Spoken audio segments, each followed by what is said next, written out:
People, what it is, baby. This is your boy, the Dentarius Lock, coming at you guys with another NBA Fast Break. It is that time, man. It's another time for another show.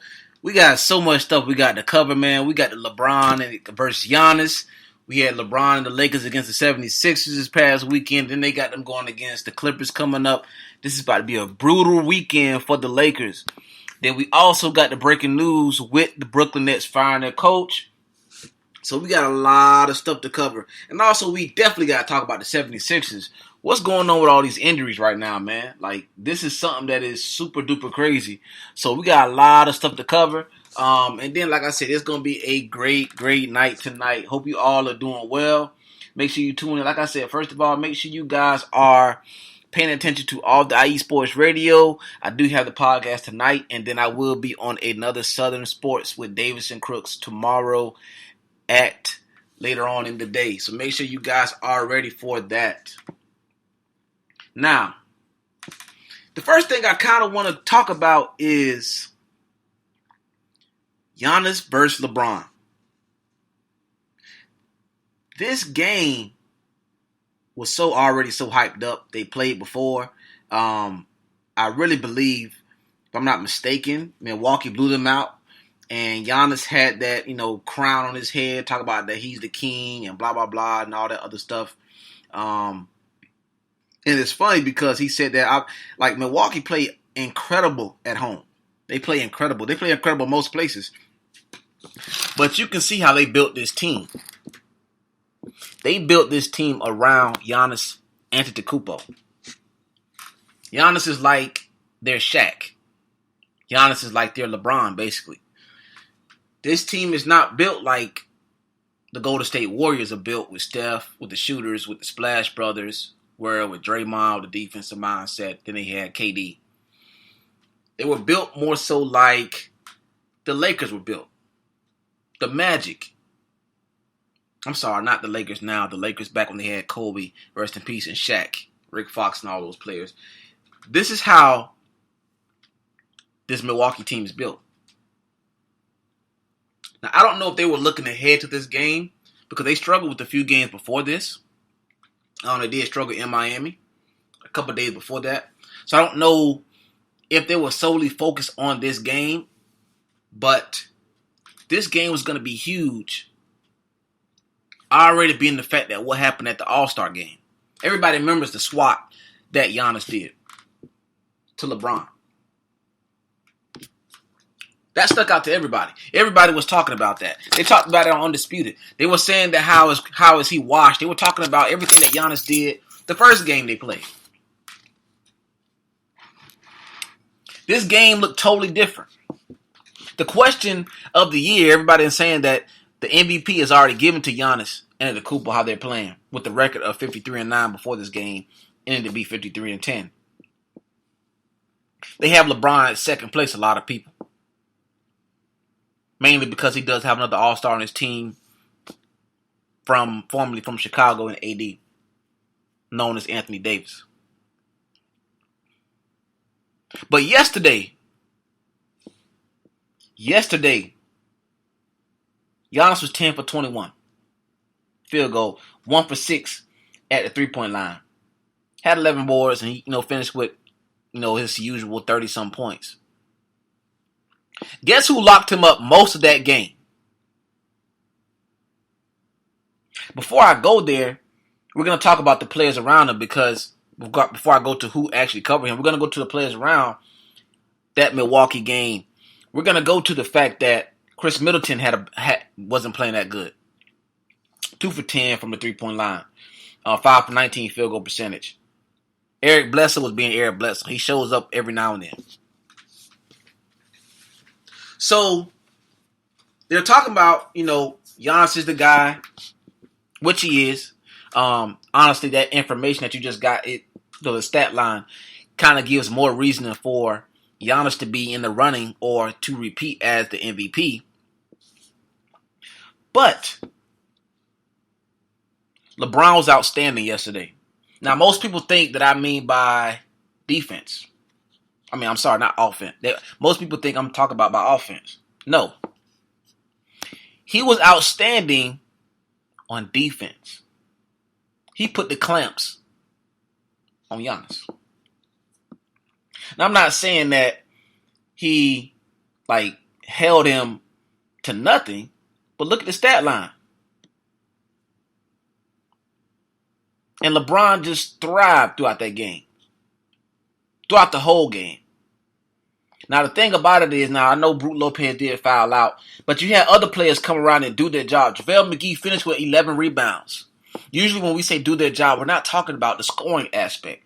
We're talking about do exactly what you're supposed to do when your time comes up. If you are a rebounder and that's your main job on this team is to grab a lot of rebounds, do that. If you come off the bench and you're supposed to give LeBron and AD and them a rest and keep that lead, do that. That's what this team did. Kuzma had a hell of a game. These are one of the games that Shannon has been begging for. A lot of Laker fans have been begging for Kuzma to have this game. For him to go 8 rebounds and 11 points is great. Now, his field goal percentage wasn't that high, but he played very good minutes off the bench. This is something that's very crucial moving forward. Because this team, we know they have Anthony Davis, who had a pretty decent game but could have played better with 30 points and 9 boards. That's like every game for him. We know that JaVale McGee did what he did. We know that Danny Green had a hell of a defensive game. But we need these bench players to come in here and play big. Kyle Kuzma led the bench with 24 minutes. That tells me one thing. They wanted a lot from him, and he played a hell of a game, as I said before. He's going to be a huge piece of this. Now, like I said, for them to hold Milwaukee to 103 points is kind of interesting because we see this team usually, what we see in Milwaukee, we usually see Milwaukee blow a team out and they're resting by damn near the early fourth quarter. That didn't happen this time, obviously. So now, when they're pushed to that fourth quarter, Chris Middleton disappears. Eric Bledsoe, nowhere to be found. Pat Connaughton didn't really make too much of an impact. This Lakers team is very much solid. Now, they did have another physical piece up in the game. Not as much, but with Marcus Morris, that was a huge piece, and he played fairly well. But with Caldwell Pope also coming off the bench and making these shots, that's great. Now, they did bring another piece. They're grabbing shooters. They did bring Deion Waiters. So this team that was built around the defensive mindset with Frank Vogel played a hell of a game yesterday overall.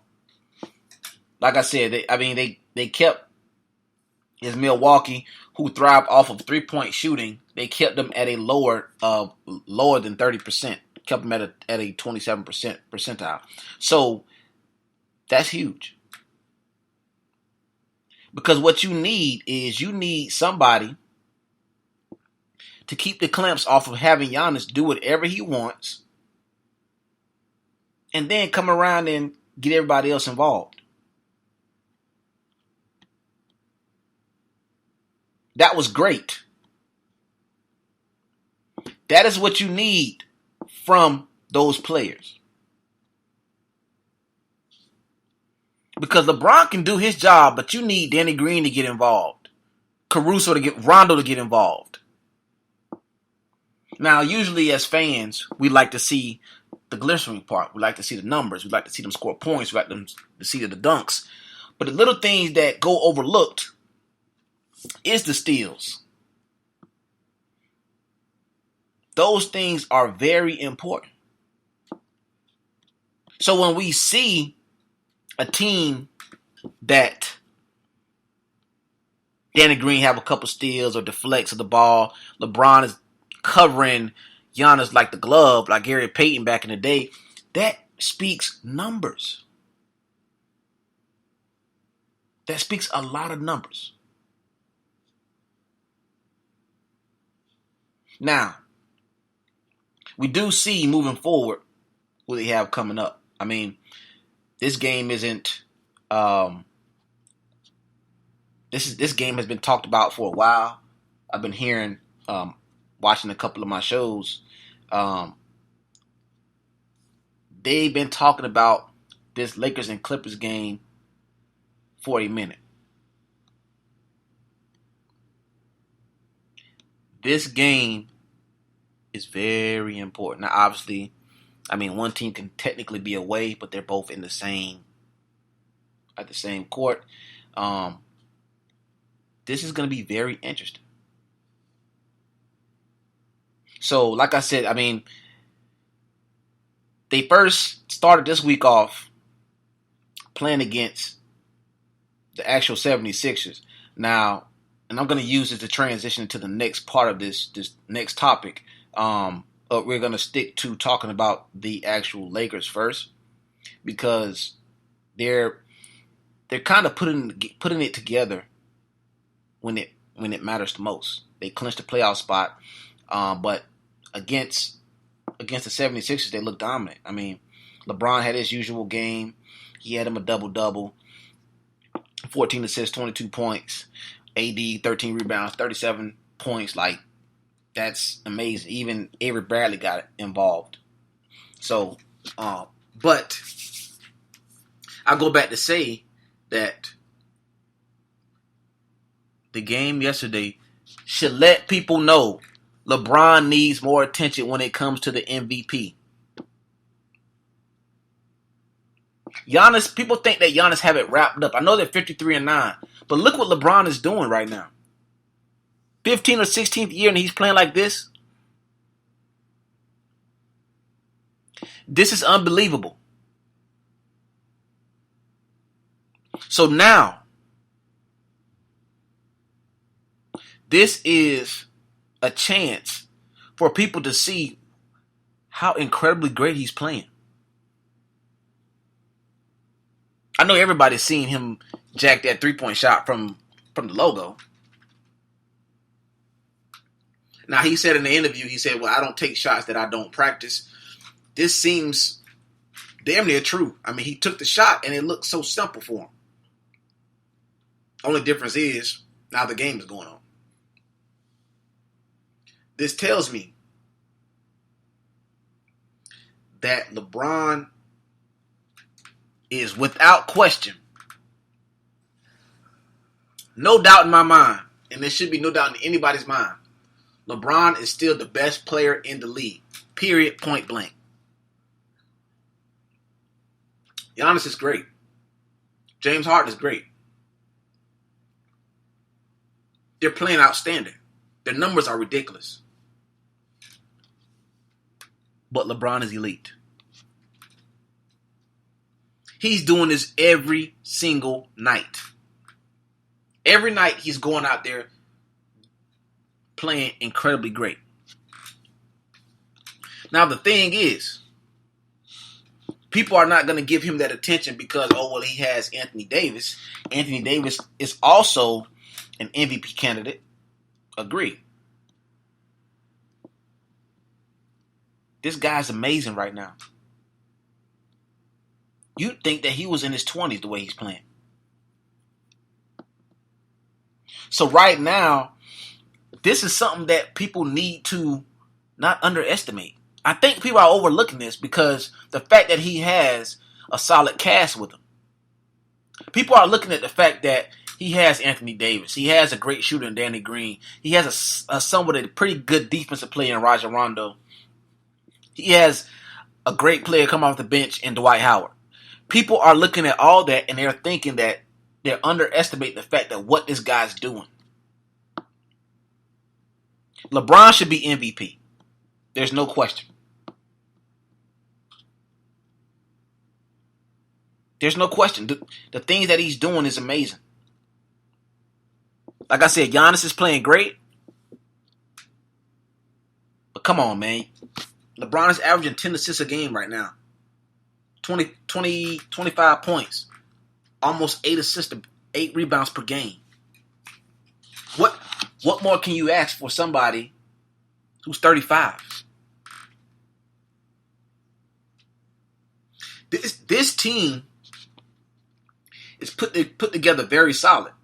Now the question is, they have the solid pieces, but now it goes to, okay, can the coaching get it done when it needs to? Can the players play like Kuzma? Can you play like this every night? This is the stuff that is important.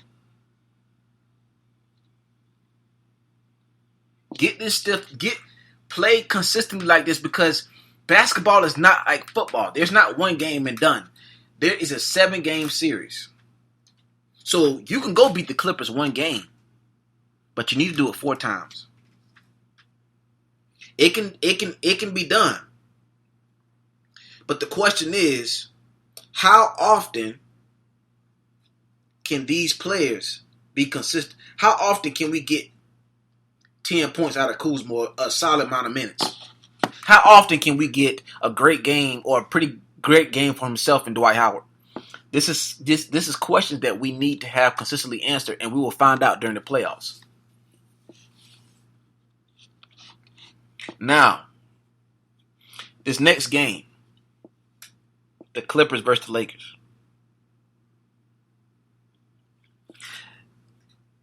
Okay, so let's back it up until the last time they played each other. What has happened between then? As you guys know, they just signed Dion Waiters, but we're probably not going to see him until a little later on. Both of the Morris brothers have been picked up. One has been picked up by the Lakers. One has been picked up by the Clippers. We have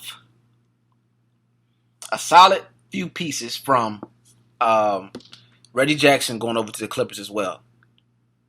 So these teams, both are jockeying from each other. We just got the breaking news recently today, or I believe yesterday, that Joakim Noah is going to the Clippers as well. Now, to me, I don't think that's a huge piece. I think he's just a body that can possibly affect LeBron. Him and LeBron never were good friends like that. They always had some kind of battle. So, for me, I'm expecting this game, this rivalry is just increasing.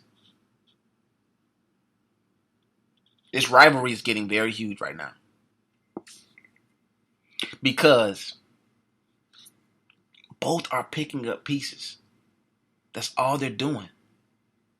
They're both picking up pieces against each other. Dion Waiters is a shooter that they need for the Lakers. Also, keep in mind, for what I've been seeing tweeted and seeing talked about so much, they're still talking about getting J.R. Smith because they need another shooter. So just know that this game has so much importance to it. So much importance to it. So you're going to find out more about both teams. And the questions have been about, do a lot of people feel like Paul George is the same person that he was when he was at OKC or when he was at Indiana? He looks a little different. I don't think he looks a little different. I'm thinking right now that he's just not the person that the team is depending on as much. And also the fact that he has to stay healthy, which right now is somewhat of a problem for him. So with that, and you can do this with this team because this team is built to where you can have you can sit out a couple games.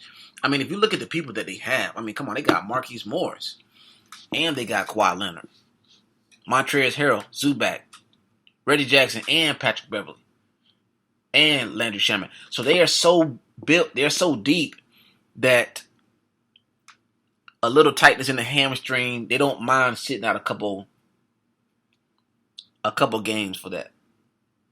They're worrying about one specific time, and that's the playoffs. But this game is one of them also. I fully believe that the Clippers are tired of being known as a little brother in LA. I mean, what have they done there over the years? So right now, until they win a title or 2 or 3 or 4, they're still known as a little brother in Los Angeles. That is Laker country. Plain and simple. So they're going to this game, or this matchup, shall I say, ready. This game, they've already been beefing up for the longest. Because they know that every time they play the Lakers, they want to make a statement. Every time. So now, although they know that, the Lakers have that same mindset going back, losing to them all the time this year so far. Understanding that these two are fighting for 1 and 2 seeds right now in the West. Now, both teams are going to make the playoffs. In fact, the Lakers already booked their ticket. I'm sure that the Clippers have as well. They're about to. You're jockeying for position right now. Now, not jockeying for 7th or 8th like the Magic and the Brooklyn Nets in the East. For the Wizards. We're talking about jockeying for 1st and 2nd. I'd rather play the 7th seed than the 8th seed any damn day. Now, my thing is with these two teams, I think both of these teams, they wipe out the first round, meaning that they go 4-0. I think they sweep the first round, no matter who it is that they play. Now, I know the West is a little tougher, but these two teams are just on a different level. And as we know, we'll see the Dark 30 come from LeBron when that time comes around. So for me, this game is not just an in-season game. This is damn near like a playoff game. I mean, if we're being honest.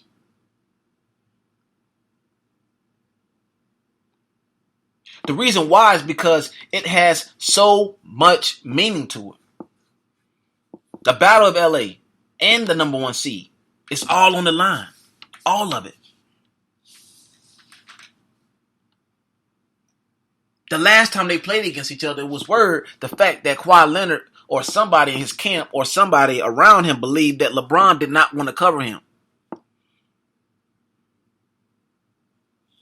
Does he want to see the LeBron that we seen last night? I don't think so. That's a different monster. So just know that this game has so much value to it. It's going to be fireworks. My prediction of this game, I think that the fact of both teams being healthy at this moment, or healthy enough to play each other, I'm sure that they've all came to some kind of well, we're trying to play each other. We want to make sure that we're both good, X, Y, and Z. I think both of these teams are jockeying against each other and preparing specifically for each other. So I'm saying I think they miss games, or some players are missing games strictly to get prepared for this game. That's my opinion. I think at this stage, they look at it like, well, hell, this is the team that I'm prepared to play.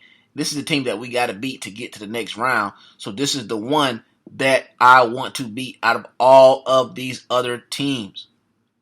Oh, yeah, and by the way, they're both in LA. So, for me, I don't see the Lakers losing this one. I really don't. I think that the Lakers find a way to get this game. I think that AD is a huge piece, but I think that LeBron plays great, not just on offense.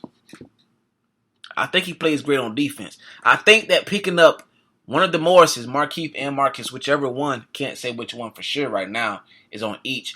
But I think that's a body that goes towards Kawhi Leonard. That's just me. That's what I'm believing right now. I got the Lakers by 4.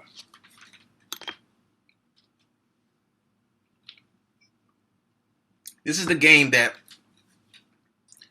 they're going to make a statement that this is when it really counts.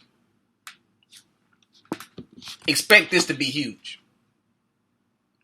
Now, another team that both Lakers and Clippers played is the 76ers. Now, right now, the 76ers are struggling with injuries right now. Things it's I can't say that they're getting ready for the playoffs. Can't see their load management like we've seen from Kawhi and speculated from LeBron.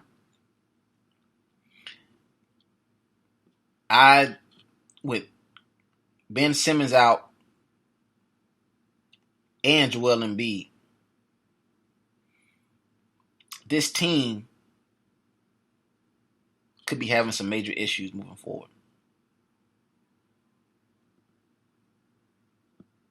Because right now, this is the stretch this is the stretch that is the most important out of all. The playoffs are coming up. You're less than 30 games out right now. This is when you need to be the healthiest. Right now, the fact that they're playing and they're relying on Al Horford, who is a great player, but you're going to need him later in the playoffs. His minutes need to fade back right now. And Tobias Harris, your team right now is struggling. Now, the stretch isn't bad who they're playing. Hell, they got the Warriors tonight, who we'll touch on later with Steph coming back, but he didn't play. He's not playing tonight. Their stretch is not bad. But the problem is, when it's time to get into a 7-game series, these two have not played. What do we expect from them together? Are they going to have the chemistry? Not only that, the Celtics are coming together very well right now. You have Embiid with a shoulder sprain, and then also he has a finger issue. That is one huge thing that you don't want from your big man at all. Especially somebody that does so much for his team. Now, Ben Simmons is that other player that makes a huge impact, having a back injury. Can we say that this is load management? Are you saying right now that you're ready to give up the number 1 seed right now to the Milwaukee Bucks, even though they have a huge lead? I don't think so. I think that these teams or these players are seriously injured. I think that right now they have a huge problem with their hands. Because right now, around this time, this is when the chemistry starts to get right together. We just talked about the fact that LeBron and the Lakers are coming together great. So why in the hell around this time these injuries for both of your star players, your all-star players happen, and now you're relying on your third guy to run the team? You have players that you just traded for, and Glenn Robinson and Alec Burke out there playing more minutes than they need to right at this moment. How is that going to help you moving forward? These are the questions that need to be asked, because with so much expectation, as most fans say, expectations, and somebody that watch a lot, Shannon says expectation is one thing that hurts fans or teams. How do you hit those expectations with injuries on your team? How?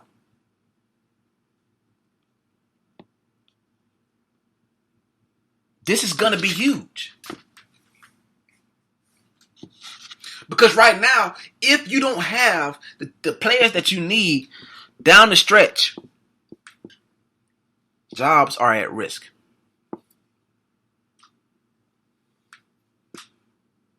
There's a possibility that the 76ers do not find a way out of the first round. I say that because when you have a few people injured, you're going to play a couple of teams that are ready to fight. Even at the bottom with the Magic and the Brooklyn Nets. So even at this moment, we can look at the standings and say, okay, right at this moment, even when we have Milwaukee all the way up at the top, we got the 76ers at 6th place right now. They're slated to play the Boston Celtics. The first round. The first round. Not the second round. The first. Now, you do have you're comfortably in because you're 10 games in. So, I mean, for you to really drop out of the playoffs, it's going to take you to have a major drop. I mean, the next team is the Brooklyn Nets with 28 games. You have 38. They're probably 76 are probably going to win tonight. So now you have this Boston Celtics as the team that you're going to play. Are you ready then? Because the Celtics are a team that can contend for a title. Not only that, you're not at the top 3 or top 4. You're at the bottom 4. So you're playing the better team.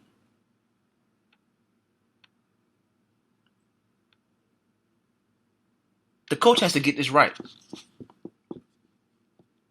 This team needs to be healthy. They need to get all of their chemistry right before things go haywire. Brent Brown, get everything corrected. Like I said, a few injuries here or there, that has to get fixed. These things have to get fixed early.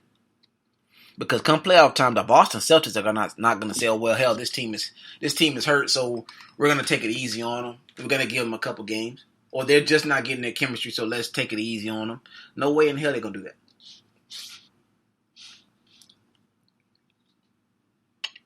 So understand that injuries are huge, but it's better to have them earlier in the season. That's what any sport. Any sport will say, you know what? I would rather have injuries a lot earlier than to deal with them later. Another team that's dealing with injuries is the Brooklyn Nets. Now, I did talk about the fact that Kyrie was out, and he, kind of like conceded the rest of the season. Him and Kevin Durant, they're out for the season, get ready for next year. What makes things worse, they fire their coach, Kenny Addison.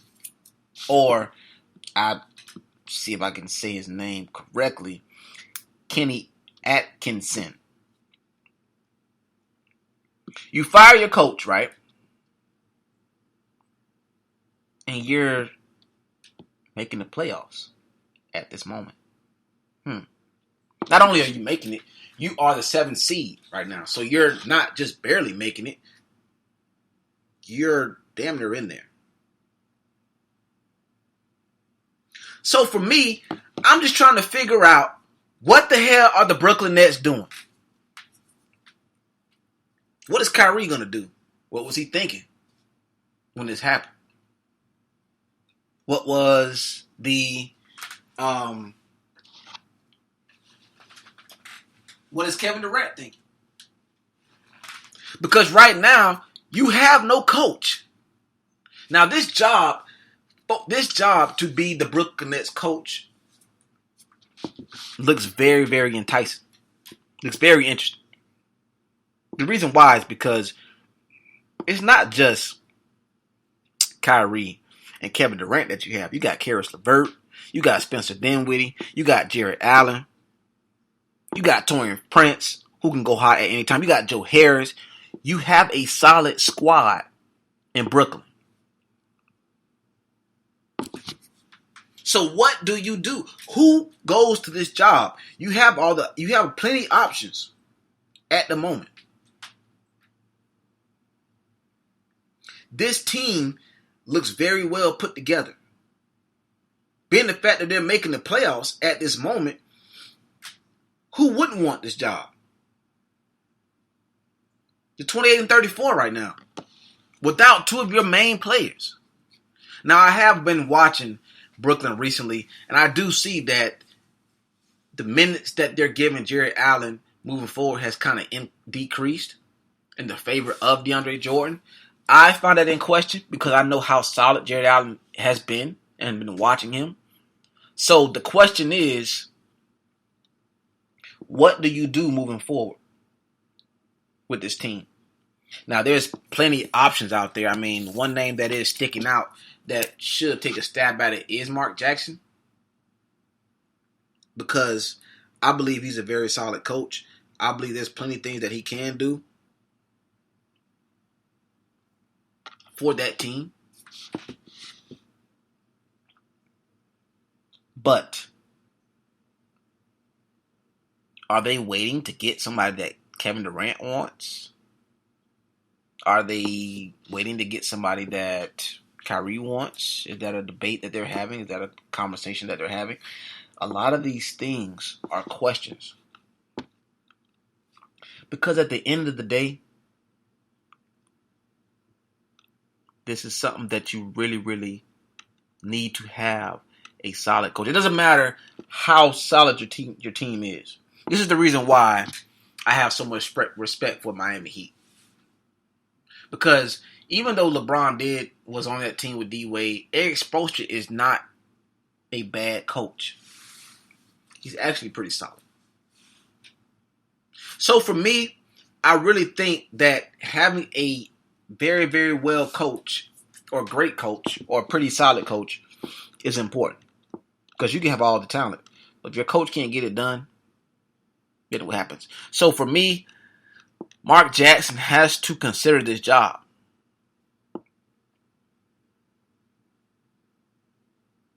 This is a job that he has to consider. I know that he's calling these games, but drafting, the Golden State roster and not winning the championship has to bug him.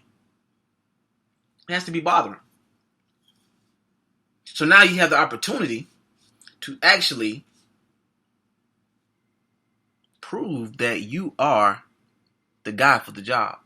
You are the coach that can lead a team to a championship. Now, like I said, you have Kyrie, you have Kevin Durant. I mean, the only team right now that's going to be on the up for a while is the Milwaukee Bucks. I'm not sure what the Philadelphia 76ers are going to do if things don't go their way. Possibly they let one of their star players go, a la Joel Embiid. Who knows? But Brooklyn can be one of those teams that make a huge difference. A very huge difference. So now you have to do those things and make that move.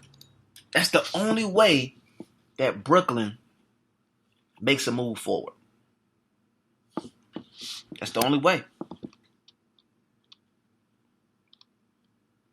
Now I want to get on to what we've been seeing from the Rockets. Right now, they cannot put up more than 50 points before the first half is over. This is something that is kind of shocking to me, because you have a few of the greatest offensive minds that can shoot out the gym at any time or get to the bucket.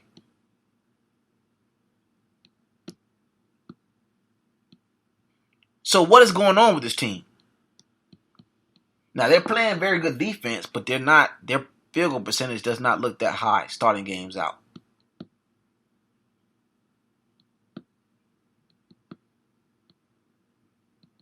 So my thing is, how do you fix that?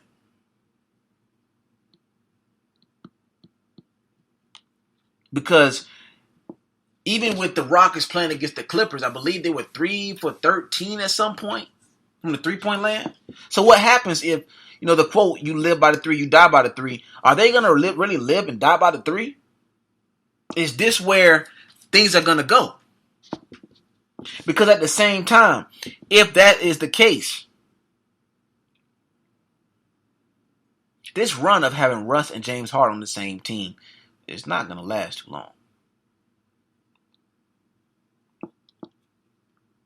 This is going to cause issues for a lot of people, a lot of fans, a lot of coaches. Mike D'Antoni, we thought he had a great idea, or it seemed like a pretty solid idea of what he planned to do. This may cause a lot of trouble.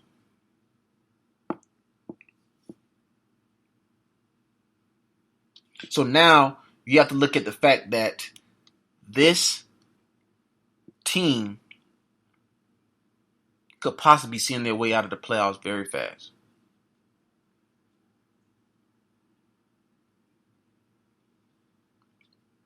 And the reason why is because the simple fact that they can't, if they're off from 3-point land, everything changes. If you're literally off from 3-point land, everything changes.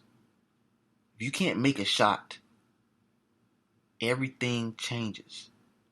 If you're going 3 for 13 and all this other stuff, everything changes.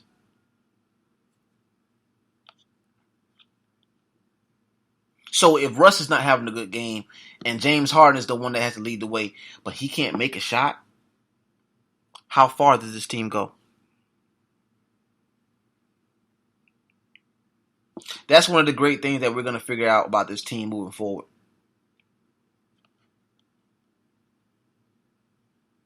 Now, moving from the Rockets into the Warriors are nowhere near making the playoffs this year. Hell, they are damn near somewhere where they can actually drive pretty high this year. That's what it seems like. But we did see the comeback of Steph Curry. I believe it was Thursday night, right? Yeah.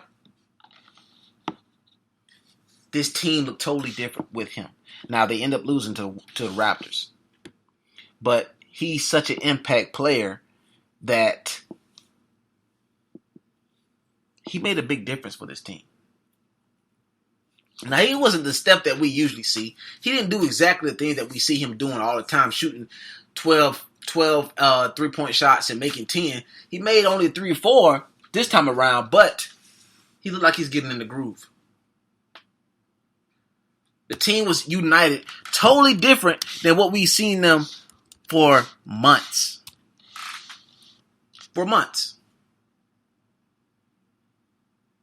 So this team that does not have Clay right now, Draymond plays when he wants. Andrew Wiggins is just not getting the hang of it.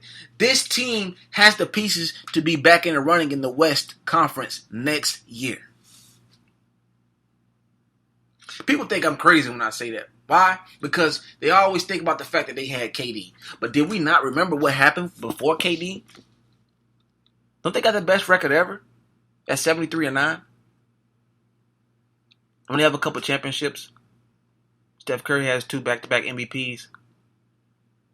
They have one of the greatest shooters of all time in Klay Thompson. They have Dennis Rodman Jr. I call him Dennis Rodman Jr. and Draymond. This team still has the same pieces. Oh, and mind you, they have a stud rookie in Eric Pascal. So, Steph looked very comfortable this past weekend. Very comfortable. He's getting, his feet wet, as they say. He's getting back to it. But it did seem like he was trying to get everything back into motion.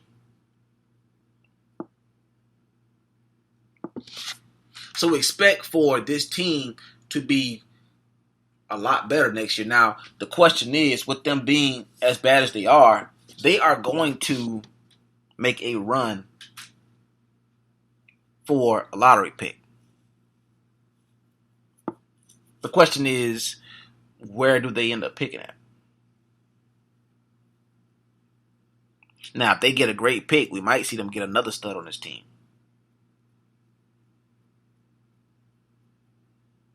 So even though this is a down year for the Warriors, like I said, sitting at 14 games, I believe they asked Steph about the dynasty. Was it over? The dynasty is far from over. The reason why is because they still have all of the pieces that they had when they started this dynasty. This team has everything that they need, and Steph showed that he is a huge piece for them. Very huge piece.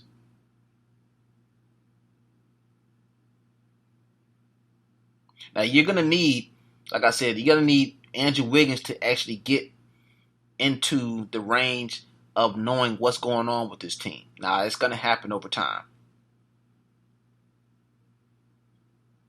But this team is still solid. They can do a lot of damage. And if it was me, if I was the coach, if I was Steve Kerr, I don't think I would see Steph Curry out there that much. I think there's a better chance that you won't see him that much. So I would take it as if he would be somebody that does show up, but he doesn't need to really be out there every game. That's probably why he sat out today's game. But he is somebody that's crucial. So give him back, get his feet wet, get him back knowing how everything is going. Then end it that way. So next year is going to be very huge for them. Very, very, very, very huge. I think they bounce back huge. But not only do you have the Warriors, now California is looking extra crazy because you're going to have Steph, Clay, Wiggins, LeBron, AD, Kawhi, Paul George, Beverly. Like, California basketball teams are going to be at the top. But anyway, guys, that is tonight's show. I really enjoyed you. There's so much stuff that we still have to cover. Playoffs is getting, like I said, very interesting. Also, let's not forget about college basketball. Things are getting very interesting. Congratulations to Florida State for winning the AC championship. That was huge. Now, can they make that next move? Making a tournament is cool. Making Final Four is cool. But winning the championship is very, very important to a year like this. So this is going to be an interesting, like I said, year. Big time.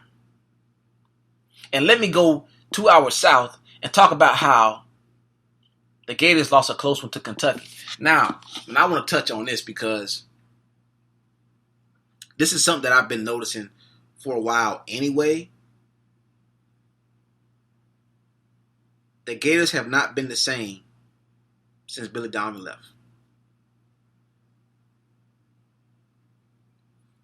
Mike White needs to go.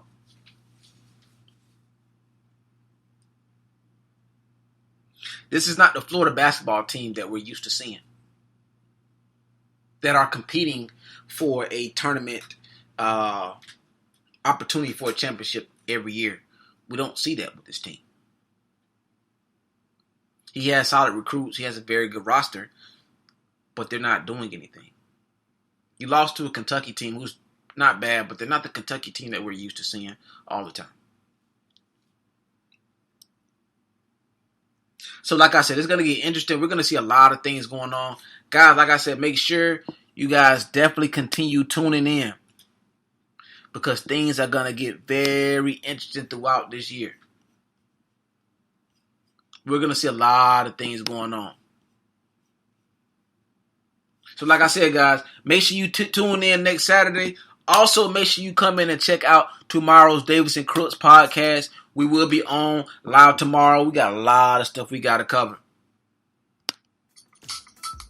Make sure you guys tune in. Big time. And we out of here.